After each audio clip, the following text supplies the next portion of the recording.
देखिए, स्पेंडिंग और इन्वेस्टिंग, जो भी आपके पास डिस्पोजेबल इनकम आती है, दो सोर्सेज से डिस्पोजेबल इनकम आती है आपको। हर साल आप मेहनत करते हैं, आपकी आय बढ़ती है। इंडिया में ग्रोथ रेट अगर मैं देखूं कॉर्पोरेट वर्ल्ड की, 7 से 8% की ग्रोथ ऑलमोस्ट ईयरली मिलती है। That's one source of increased income. दूसरा, टैक्स घट जाए और आपके जेब में ज्यादा पैसे बच जाए। दोनों ही फिराक में, दोनों ही सिचुएशंस में मेरे हिसाब से तो आपको हमेशा पैसे बचाने के बाद जो बचते हैं उसका खर्च करना।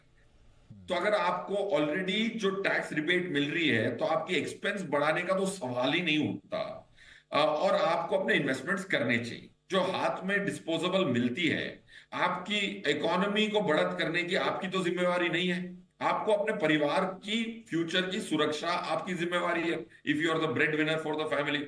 अब इकोनॉमी को प्रोपेल करने के लिए आप कंजम्पशन करेंगे, बिजनेसेस को प्रोपेल करने के लिए कंजम्पशन करेंगे, दैट्स नॉट रिस्पॉन्सिबिलिटी। सर, जो एक्चुअल 1 लाख करोड़ की जो टैक्स रिबेट मिली है, वो एक्चुअली इसीलिए कम है क्योंकि बहुत सारे लोग ऑलरेडी न्यू टैक्स रिजिम में आ चुके हैं। सही बात है। देखिए, कंजम्पशन की बढ़त होगी तो थोड़े सेक्टर्स की बढ़त होगी।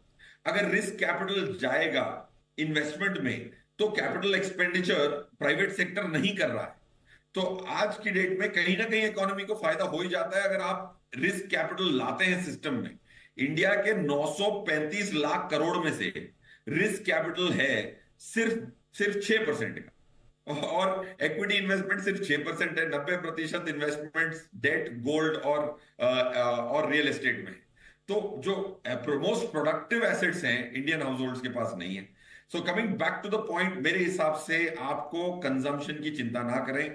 आप जितना अपने आप को हाथ रोकेंगे खर्च करने में, इतनी सारी मार्केटिंग एक्टिविटी आपके अराउंड है कि आपकी खर्च तो बढ़ी जाएंगे, महंगाई भी कुछ मात दे ही देगी आपको। सो प्लीज अपना झुकाव इन्वेस्टमेंट की तरफ रखें।